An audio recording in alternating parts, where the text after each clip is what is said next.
Hello hi fi families, তোমরা সবাই কেমন আছো? আশা করি সবাই ভালো আছো। Welcome to our new video. তো আজকে আমরা এসেছি তারাপীঠে ঘুরতে আমাদের বাড়ির সবাইকার সাথে।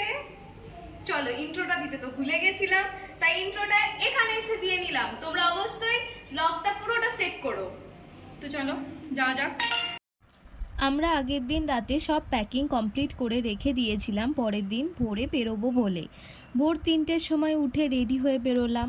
স্টেশন পর্যন্ত যাওয়ার জন্য টোটো আগে থেকেই বলা ছিল। আমরা বেরিয়েছিলাম ঈদের ঠিক আগের দিন, তাই কিছু কিছু জায়গায় সুন্দর লাইটিং করা রয়েছে, তোমরা দেখতেই পাচ্ছ।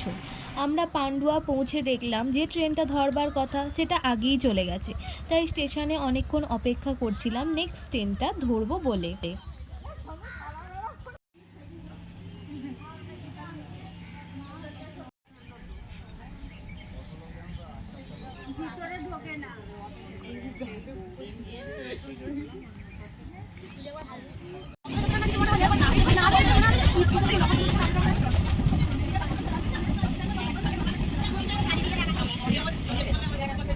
ভোরে ওঠার কারণে কিছু খাওয়া হয়নি, তাই মাঝে সবাই একটু চা খেয়ে ঘুমাতে ঘুমাতে পৌঁছে গেলাম বর্ধমান।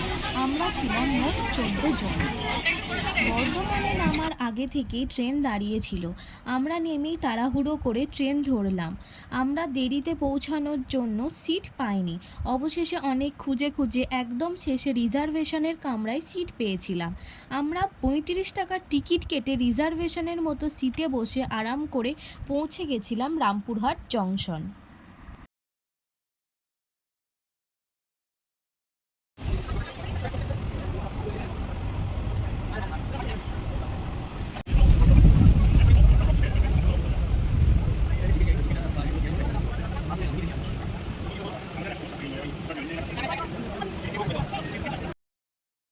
ওই দিককার স্টেশনগুলো অনেক দূরে দূরে, যেতেও আমাদের প্রায় সময় লেগেছে 3.5 ঘন্টা মতো।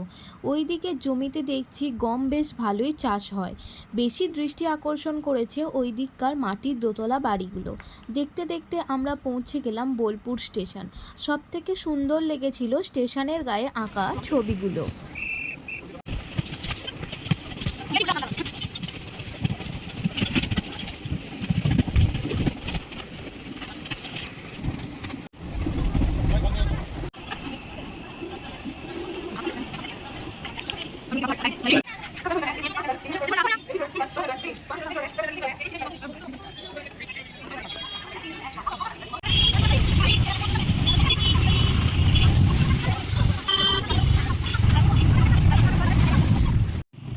রামপুরহাট পৌঁছে আমরা একটা অটো ভাড়া করলাম।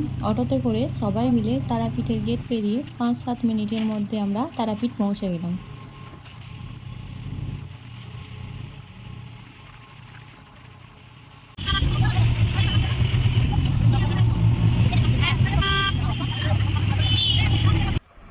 তারাপীঠে পৌঁছে আমরা 2টো রুম বুক করে ফ্রেশ হয়ে গেলাম লাঞ্চ করতে। সেই ভিডিও ক্লিপটা আর নেওয়া হয়নি। লাঞ্চ সেরে কিছুক্ষণ রেস্ট নিয়ে আমরা বেরিয়ে পড়লাম বীরচন্দ্রপুর মন্দিরগুলি দর্শন করব বলে।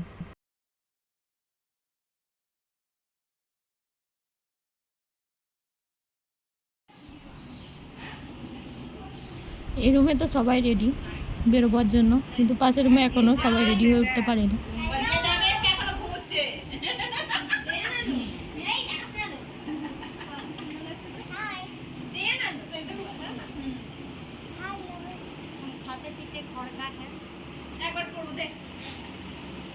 তো মোটামুটি এখন সবাই রেডি। তো রেডি হয়ে আমরা সবাই মিলে নিচে গেলাম।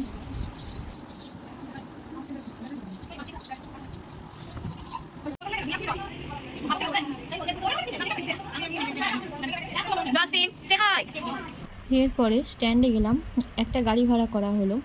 এই হলো আমাদের ফুল টিম। তারপরে আমরা সবাই মিলে বেরিয়ে পড়লাম বীরচন্দ্রপুর যাওয়ার জন্য।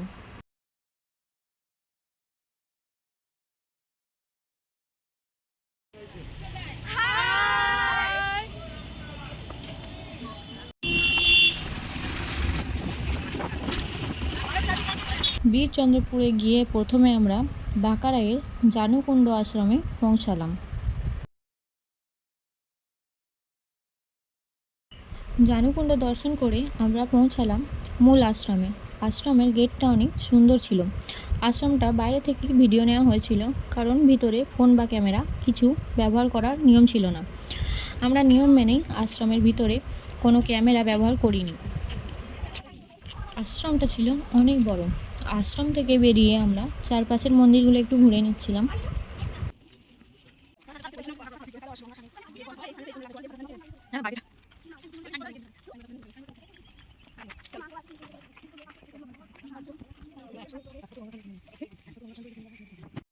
বীরচন্দ্রপুরেও ইস্কন মন্দিরের প্রতিরূপ আরেকটি মন্দির সেখানে অবস্থিত ছিল। সেখানেও ক্যামেরা অ্যালাউ ছিল না, তাই বাইরে থেকে যতটা সম্ভব ছিল ততটাই তোমাদের দেখানোর চেষ্টা করলাম। সন্ধ্যাবেলা ফিরে এসে আমরা গিয়েছিলাম তারা মায়ের সন্ধ্যা আরতি দেখতে।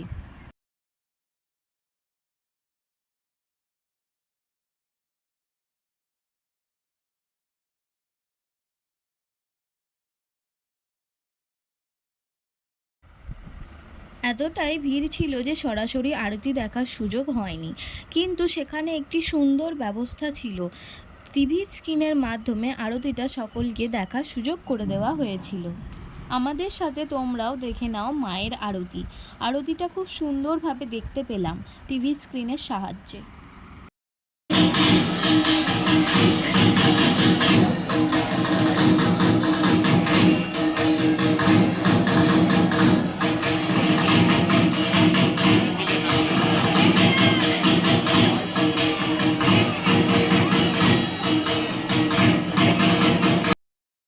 আরতি শেষ করে আমরা গেলাম তারাপীঠের মহাশ্মশানে।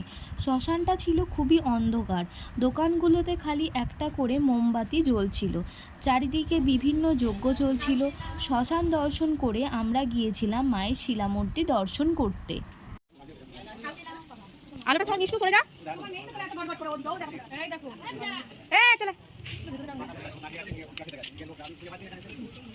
মায়ের মন্দিরের ভিতরে ক্যামেরা অ্যালাউ ছিল না, সেজন্য শিলামূর্তি দর্শনের ভিডিওটা আর করা হয়নি।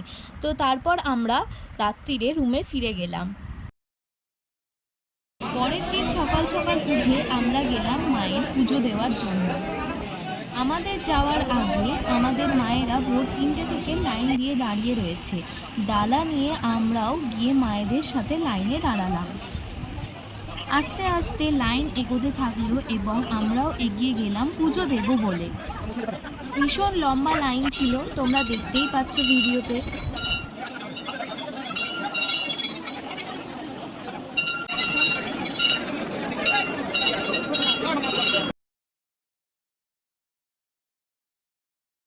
পুজো দেওয়া শেষ করে আমরা যাচ্ছিলাম পাতাল ভৈরবী মায়ের দর্শন করতে।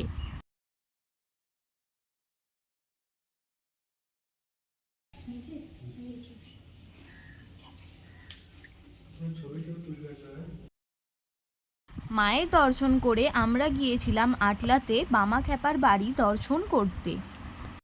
বামাখ্যাপার বাড়ি দর্শন করে আমরা সকলে বাড়ি ফেরার জন্য বেরিয়ে পড়লাম। তোমাদের সকলকে বলছি, তোমরাও তারাপীঠ যাও, মায়ের দর্শন করে এসো। যদি তোমাদের এই ভিডিওটা ভালো লেগে থাকে তবে লাইক, শেয়ার এবং সাবস্ক্রাইব করো। কমেন্ট করতে ভুলো না। দেখা হচ্ছে